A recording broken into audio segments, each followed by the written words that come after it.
श्री शिवाय नमस्तुभ्यं। आराधना में तुम लीन हो। महाराज दुनिया के लोग नहीं समझते कि शंकर पर जल चढ़ाने का क्या लाभ है। शिव महापुराण कहती है, अगर एक दिन शिव महापुराण की कथा कहती है सोमवार के दिन भगवान शंकर को अगर जल चढ़ाया जाता है तो घर में तेज लक्ष्मी प्राप्त होती है। क्या मिलती है? तेज लक्ष्मी। कर बैठी थी, उनके नेत्र से अश्रु गिरा, उससे बेलपत्र उत्पन्न हुआ। काय का वृक्ष उत्पन्न हुआ? बेलपत्र। पूरी दुनिया में केवल एक बेलपत्र का वृक्ष कैसा होता है जिस वृक्ष के नीचे माता लक्ष्मी शाम के समय पर बुआरी लगाने के लिए जाती है, झाड़ू लगाने। बेलपत्री के पेड़ पर बेलपत्र का वृक्ष, जिसके यहाँ लक्ष्मी नहीं टिकती हो, पैसा घर में नहीं आता हो, बहुत चिंता लगी रहती हो, लक्ष्मी से जुड़ी हुई, व्यापार से जुड़ी हुई, पैसा आ ही नहीं गया, बहुत मेहनत कर रहे हो। सोमवार की सोमवार 5 सोमवार बेलपत्री के पेड़ के नीचे एक घी का दिया लगाना चालू कर दीजिए। शाम के समय थोड़ी सी मिट्टी बेलपत्री के पेड़ के नीचे की उठा कर लिया, घर के अंदर लाकर इतनी सी मिट्टी लाकर पटक दीजिए। 5 सोमवार करके देखो, छठे सोमवार पे करने की जरूरत नहीं पड़ेगी, व्यापार अपने आप बढ़ना चालू हो जाएगा। लक्ष्मी शाम के समय पर प्रतिदिन बेलपत्र के पेड़ के नीचे बुआरी लगाना। शंकर भगवान की प्रियता बेलपत्र। पहले भी कथा में कहा, फिर कहते हैं, जिस व्यक्ति के जीवन में धन, संपदा, वैभव, सत्ता, लक्ष्मी की थोड़ी भी कमी दिखती हो, उसको बेलपत्री के वृक्ष का पूजन चालू कर देना चाहिए। जाओ सोमवार के दिन बेलपत्र वृक्ष के नीचे जल चढ़ाकर, जल का सिंचन कर कर, उसी बेलपत्र के नीचे शाम के समय पर संध्या काल में, प्रदोष काल में भगवान देवाधिदेव महादेव गौरी शंकर का स्मरण करो। बेलपत्र की जड़ की ओर, बेलपत्र की तना की ओर, बेलपत्र के वृक्ष की ओर तुम्हारा मुख हो। कोई आसन नहीं, कोई आसन नहीं, केवल बेलपत्र के वृक्ष की ओर तुम्हारा मुख हो।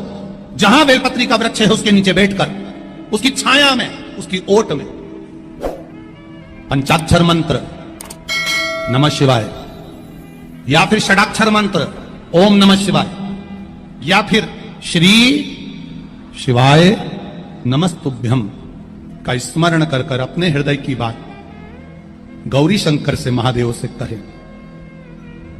शिव महापुराण की कथा कहती है, 7 दिनों में एक दिन सोमवार का ऐसा होता है जिस दिन 33 कोटि देवी देवता बेलपत्री के वृक्ष के नीचे बैठकर भगवान शंकर और पार्वती का स्मरण करते हैं और शिव पार्वती उनकी झोलियां खुशियों से भरते हैं। देवता भी जिनका भजन कर रहे हैं वो बेलपत्री के वृक्ष के नीचे। लक्ष्मी, मां लक्ष्मी भी बेलपत्र के वृक्ष के नीचे निरंतर विराजमान होती है। और आप लोगों से एक निवेदन और करना चाहेंगे, ये मनुष्य का शरीर जब तक रहे, ये मानव की देह जब तक रहे, जिंदगी में एक बेलपत्री का वृक्ष अपने रहते रहते कहीं पर भी लगाना, उसको बड़ा करना, उसको बड़ा कर कर जैसे अपने बच्चे को बड़ा करते हो ऐसे लगाकर बड़ा कर कर महादेव से कहना कि मैंने अपनी जिंदगी में, मैं मर भी जाऊं, मेरे प्राण छूट भी जाएं, मेरे जाने के बाद मेरे घर के लोग एक लोटा जल चढ़ाएं ना चढ़ाएं, बेलपत्री चढ़ाएं ना चढ़ाएं, पर ये वृक्ष मैंने बेलपत्री का लगा दिया, अगर मैं मर भी गई तो मेरे मरने के बाद भी मेरे हाथ की बेलपत्र महादेव को चढ़ती रहेगी, महादेव को प्राप्त होती रहेगी। लगाओ, एक बेलपत्री के पौधे को छोटे से बड़ा करो, बड़े से बड़ा करो, बड़े से बड़ा करो, और बड़ा करने के बाद उसको कहीं तुम्हारी मर्जी पड़े जहां, उस बेलपत्री के वृक्ष को लगाओ। अगर गलती हो गई, ये बहुत गलतियां हो गई, बहुत दुख पड़ गया, तकलीफ में आ गए, लग रहा है कि मुझसे बहुत गलतियां हुई है, बाबा मेरी नहीं सुन रहा, ये बेलपत्री का भाग की डंडी पीछे की ओर कर, जहां बैठकर बेलपत्र चढ़ा रहा, पत्ती का मुख अपनी और डंडी का मुख सामने। शिव की कुछ आराधना है, मेरे भोले बाबा की कुछ आराधना है। खाली ना जाता कोई,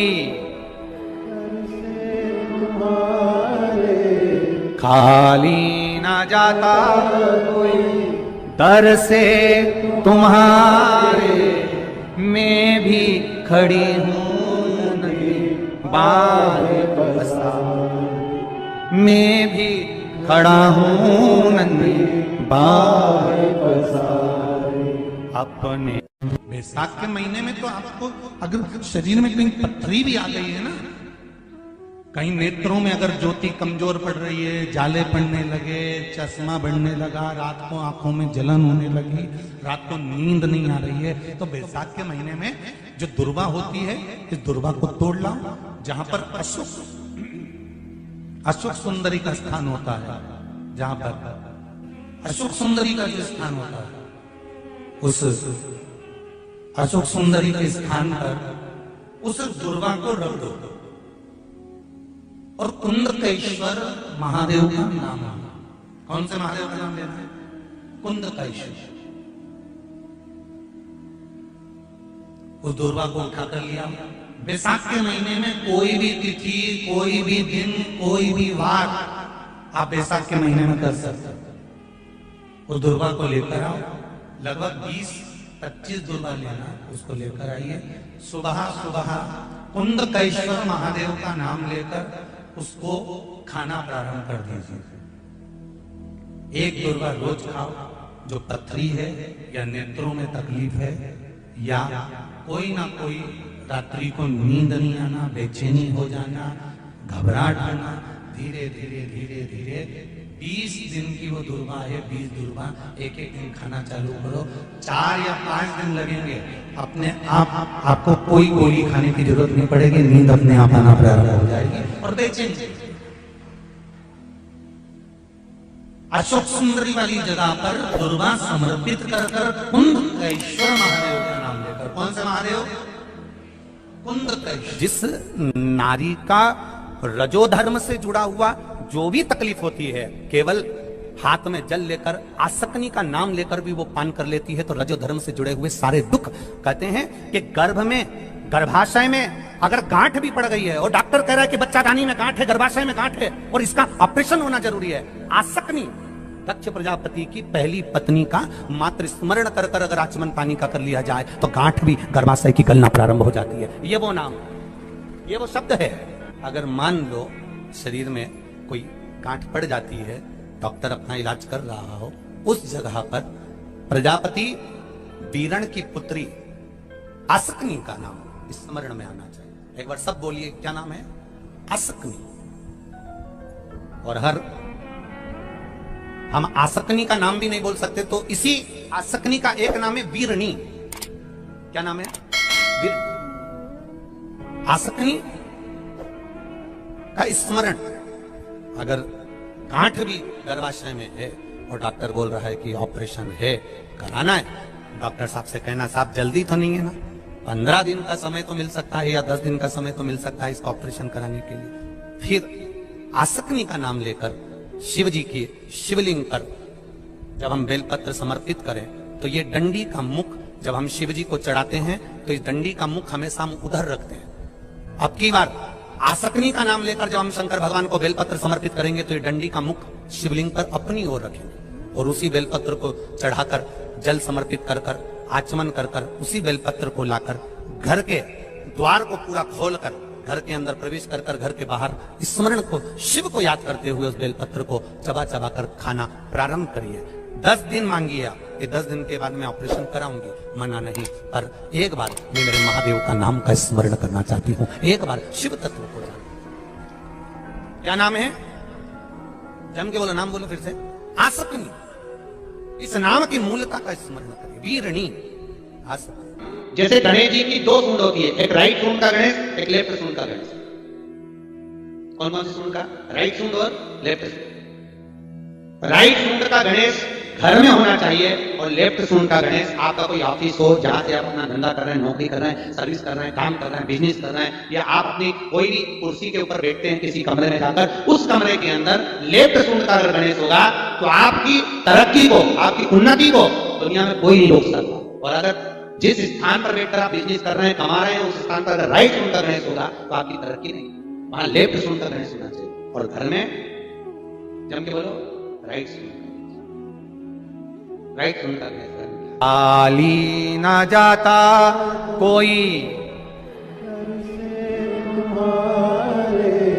खाली ना जाता कोई, दर से तुम्हारे में खड़ी हूं नदी बाहे पसार, मैं भी खड़ा हूं नदी बाहे पसार। आपका कोई काम अटक रहा है, कोई काम नहीं हो रहा, बहुत परेशान हो गए, बहुत थक गए उस काम के लिए, सबके हाथ भी जोड़ लिए, सबके पास होकर आ गए, पर वो काम बढ़ ही नहीं रहा, तो निवेदन करते हैं घी के दिए में काली तिल डालकर सोमवार के दिन शंकर जी के मंदिर के सामने तुम रुका जी का नाम लेकर दिया लगाकर, जिस काम को तुमने दुनिया के आगे कहकर देख लिया, कर देख लिया, नहीं हुआ, उस कार्य को एक बार दिया लगाकर निवेदन कर फिर जाकर देखना, काम आगे बढ़कर ही रहेगा। छूटे